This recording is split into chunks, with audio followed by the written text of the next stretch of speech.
नमस्कार, मैं हूं द्रुप्ति झा और आप देख रहे हैं सत्ता लाइव। सड़क से संसद तक आज हमारे साथ एनसीपी नेता अजीत रावणानी जी हैं। हम उनसे राजनीति पे कुछ चर्चा करेंगे। सर, मेरा पहला सवाल आपसे ये रहेगा कि राजनीतिक में आपका सफर कैसा रहा? हम कोकल में रहने वाले लोग हैं। मैं 95 में मुंबई में आया था। कोई पॉलिटिक्स दिमाग में लेके मैं यहाँ नहीं आया था। मैं कोई नौकरी करने के लिए नौकरी के हिसाब से नौकरी के दृष्टिकोण से मुंबई शहर में आया था। लेकिन मेरे दोस्तों ने मुझे यहाँ पे जब 99 में राष्ट्रवादी कांग्रेस पार्टी का जन्म हुआ, मुझे राष्ट्रवादी कांग्रेस पार्टी में लाया। और अब मैं जो सफ़र हुआ है उसका कारण रहेगा तो मेरे मुंबई शहर के जो मेरे लोग हैं, मेरे दोस्त हैं, उन्होंने मुझे यहाँ तक आने का काबिल बनाया। मैं मुंबई शहर में मुझे एक बात आपके सामने रखने में अच्छा लगेगा कि मुंबई के लोग बहुत अच्छे लोग हैं। मुंबई के लोगों के साथ अगर आपका अच्छा रिलेशन रहेगा, मुंबई में पॉलिटिक्स में या कोई किसी को अगर लीडर बनाए या अगर कोई सक्सेसफुल उसको बनाना है तो मुंबई शहर में लोगों को इजीली मिलना चाहिए, उनको मान सम्मान मिलना चाहिए, उनका रिलेशन आपका उनके साथ अच्छा होना चाहिए। और ऐसे परिस्थिति में मैं एक झोपड़पट्टी में एक स्लम में रहने वाला लड़का, मैं 2002 में पहला इलेक्शन लड़ा तो मेरे पास रूम भी खुद का रूम भी नहीं था। मैं दूसरे के रूम पे रहता था, मेरे भाई के घर में रहता था। और ऐसी परिस्थिति में मेरे दोस्तों ने 2007 में मैं नगर सेवक बन गया और 2012 में जो लेडीज वार्ड होगी उसमें रूपाली मेरी वाइफ नगर सेविका बन गई। दूसरा सवाल यह है, महाविकास आघाड़ी सरकार गठबंधन में चल रही थी, क्या इसके पीछे की बड़ी वजह रही है कि बीजेपी के साथ एक शिंदे जी ने एक अलग गुट बना के सरकार बनाई महाराष्ट्र में? आपको तो सब मालूम है। ये लोग जो बोलते हैं कि हिंदुत्व का मुद्दा लेके हम बाला साहब के विचार को लेके हम यहाँ पे शिवसेना जो उद्धव बाला साहब ठाकरे जो उनके ग्रुप से हम निकल के हम अलग ग्रुप बनाया। ये महाराष्ट्र के लोगों को मालूम है उनका मकसद क्या है। कोई हिंदुत्व का मुद्दा उनके पास नहीं है।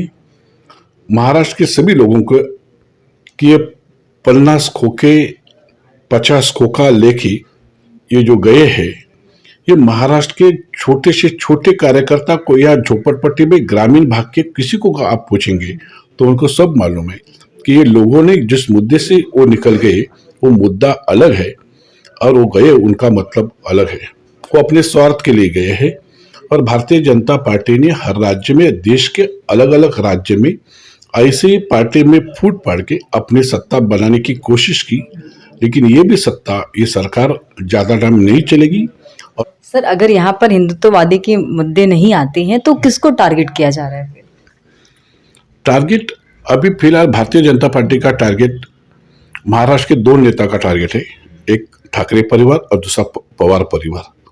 ये जग जाहिर है, सबको मालूम है कि वो डायरेक्ट अटैक अगर महाराष्ट्र में अगर उनको सक्सेस होना है तो ये दो परिवार को उनको टारगेट बना के चलना पड़ेगा, एक ठाकरे परिवार और दूसरा पवार परिवार।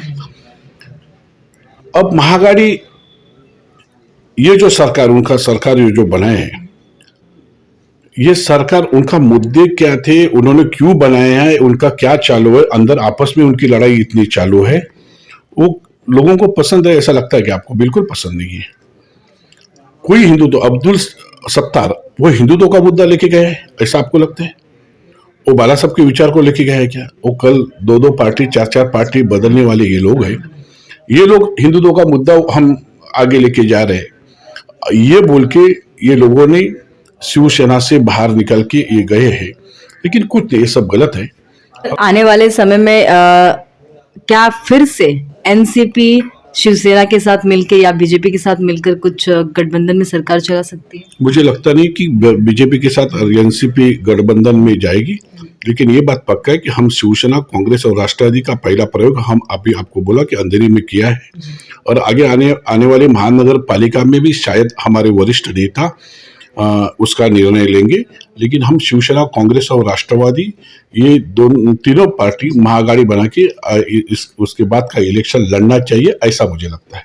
आखिरी सवाल है, जैसे कि जब सरकार गिरी और बीजेपी के साथ गठबंधन में सरकार आई, तब ये भी कहा जा रहा था कि सबसे बड़ी वजह जो सरकार टूटी है वो कहीं ना कहीं एनसीपी है, ये भी कही जा रही थी। एनसीपी को दोष देना, आपको आदरणीय राज्य के अर्थ मंत्री उप मुख्यमंत्री अजित दादा ने, जो लोगों ने राष्ट्रवादी कांग्रेस पार्टी के ऊपर क्लेम किया था कि अजित दादा ने उनको फंडिंग दिया नहीं, तो उसके बाद अधिवेशन में अजित दादा ने कि इस राज्य में कितने आमदार, कितने मंत्री, उसको कितना फंड दिया है, उसकी पूरी जानकारी अधिवेशन में दिया और मीडिया के भी सामने रखा है।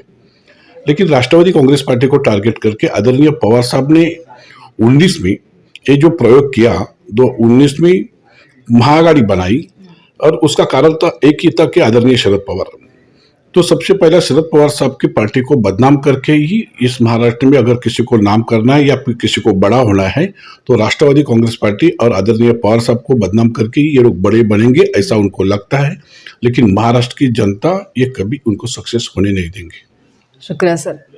तो देखा आपने, अब आगामी बीएमसी इलेक्शन जो है उस पे आम जनता की नजरें टिकी हुई है कि बीएमसी पर जिस तरीके से जिस तरीके से शिवसेना मुख्य श्री उद्धव ठाकरे जी का वहां पर ज्यादा दावेदार के वो हकदार माने जाते थे, अब आगामी चुनाव में बीएमसी पर किसका ज्यादा हक होने वाला है या किसकी जीत होने वाली है, वो आने वाले समय में ही पता चलेगा। फिलहाल के लिए इतना ही। देखते रहिए सत्ता लाइव।